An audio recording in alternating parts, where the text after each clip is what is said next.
एक शाम प्राची टीवी पर सीरियल देख रही होती है, तभी उसकी सास वहाँ आती है।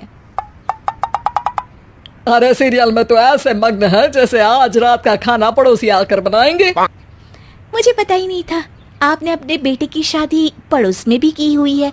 हैं? मतलब? मतलब इस घर में सारा काम बहू ही करती है, आप तो सिर्फ खर्राटे मारती हैं। अच्छा जी, फिलहाल तो तुम आराम फरमा रही हो, चलो जाओ, ये मेरे टीवी देखने का समय है। आहा, इसीलिए मुझे भगाया जा रहा है। सॉरी, अब तो बिल्कुल नहीं जाऊंगी। प्राची की इस बात पर दोनों सास बहू के बीच टीवी रिमोट के पीछे बच्चों जैसे छीना झपटी शुरू हो जाती है, जिसके बीच श्लोक भी काम से घर वापस आ जाता है। हाँ, आज मेरी चूहे बिल्ली की जोड़ी किस बात पर झगड़ रही है? अरे तेरी बीवी मुझे टीवी ही नहीं देखने दे रही। अरे तुम्हारी मम्मी मुझे खाना बनाने के लिए फोर्स कर रही है। अरे वाह, ऐसे बेतुके रीजन पर तो बच्चे भी झगड़ा नहीं करते। अरे मुझे कुछ मत बोल, सब इसने ही शुरू किया है। हाँ हाँ, जैसे आप तो बहुत दूध की धूली है ना। अरे बस दोनों चुप। प्राची जाओ, खाने की तैयारी करो। और माँ तुम छोड़ो, तुम्हें क्या बोलूं, शांति से अपना सीरियल देखो, मुझे दोबारा लड़ने की आवाज सुनाई नहीं देनी चाहिए। ऐसा बोलकर श्लोक वहां से चला जाता है, जिसके पीछे पीछे प्राची भी कुछ न कुछ बड़बड़ाते हुए रसोई में चली जाती है। हाँ हाँ, सासू जी को तो कुछ बोलेंगे ही नहीं, बस मुझ पर ही हुक्म चलता है, खाना बनाओ, जैसे मैं इनके घर में खाना बनाने के लिए आई हूँ। इसी तरह शाम बीतती है और रात को श्लोक और प्राची की सास खाना खाकर सोने चले जाते हैं, लेकिन प्राची गुस्से में कुछ खाए बिना काम में ही लगी रहती है। इस घर में किसी को घंटा फिक्र नहीं पड़ता, मैं खाऊं या भूखी रहूं। प्राची कुछ देर के लिए रसोई से बाहर जाती है और जैसे ही वापस आती है तो वहां दूध का भरा ग्लास देखकर हैरान रह जाती है। फिक्र पूरी है, बस दिखाना नहीं है। प्राची दूध पीकर सोने चली जाती है और अगली सुबह एक बार फिर सास बहू का कार्टून नेटवर्क स्टार्ट हो जाता है। ये तुमने ही किया है। अरे अजीब जबरदस्ती है, मैं बोल रही हूँ मैंने कुछ नहीं किया। दोनों ने मिलकर पूरे घर को पागल खाना बनाया हुआ है। यहाँ कोई नॉर्मल इंसान तो रह ही नहीं सकता, इसीलिए अब पड़ोसी क्या रिश्तेदार भी घर आने से कतराते हैं। और सुन बेटे, तू भी चंगा, तेरी माँ भी चंगी, तेरी बीवी भी चंगी, रिश्तेदार।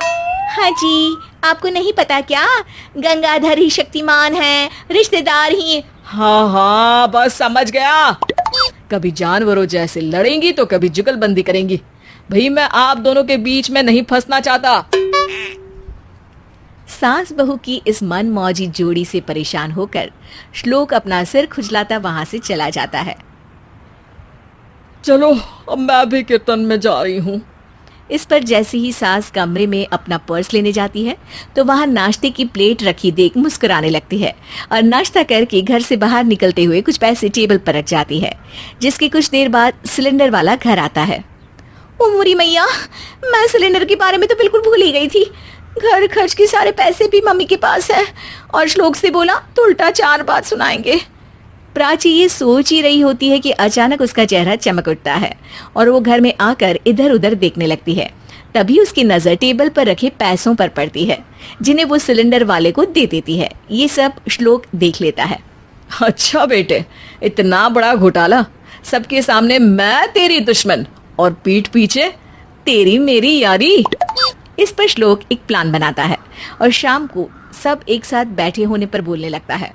माँ, तुम दोनों की बहुत लड़ाई होती है, इसलिए मैं सोच रहा हूँ कि प्राची को उसके घर छोड़ाऊं, इससे वो भी खुश रहेगी और तुम भी। अचानक श्लोक की ये बात सुनकर सास बहू शौक से उसकी तरफ देखती है। अरे ऐसे कैसे घर छोड़ाओगे, मुझे कहीं नहीं जाना। अरे तुमने बोला नहीं पर मैंने सुन लिया, तुम्हें मम्मी के साथ रहना अच्छा नहीं लगता, मुझे पता है। अरे वो अरे, जब बहू खुद कुछ काम बोले तो वो तुझे सुनता नहीं, और अब जो इसने बोला ही नहीं वो तू समझ गया। जब उसे नहीं जाना तो फिर जबरदस्ती क्यों कर रहा है? अच्छा, फिर आपको मौसी के घर छोड़ाता हूँ। बस अब आप दोनों एक घर में एक छत के नीचे नहीं रह सकती। मैं इस टॉम एंड जेरी की जोड़ी को और नहीं झेल सकता। है? ऐसे कैसे नहीं रह सकते? तुम्हें इतनी दिक्कत है तो तुम्हारा बोरिया बिस्तर पैक कर देती हूँ, लेकिन मम्मी जी कहीं नहीं जाएंगी। बिल्कुल यही सुनना था मुझे। अगर दोनों में इतना ही प्यार है फिर हर वक्त ये लड़ाई का नाटक क्यों करती हो? देखा मैंने कैसे माँ किचन में दूध रखती है और तुम उनके लिए कमरे में नाश्ता रखती हो, और कैसे वो पहले ही तुम्हारी दिक्कत समझकर घर में पैसे रखकर बाहर जाती है। अरे भाई, इतना ड्रामा तो डेली सोप में भी नहीं होता जितना तुम दोनों ने इस घर में फैलाया हुआ है। तू हमें टॉम एंड जेरी बोलता है ना, तो याद कर वो दोनों भी एक दूसरे को बाहर वालों की बुरी नजर से बचाने के लिए हमेशा सबके सामने लड़ते थे, लेकिन अकेले में दिक्कत के समय मदद भी तो करते थे। बस हमारा रिश्ता भी कुछ ऐसा ही है। और वैसे भी अगर सास बहू में तू मैं नहीं होती तो दुनिया वालों को कहानियां कैसे मिलेंगी?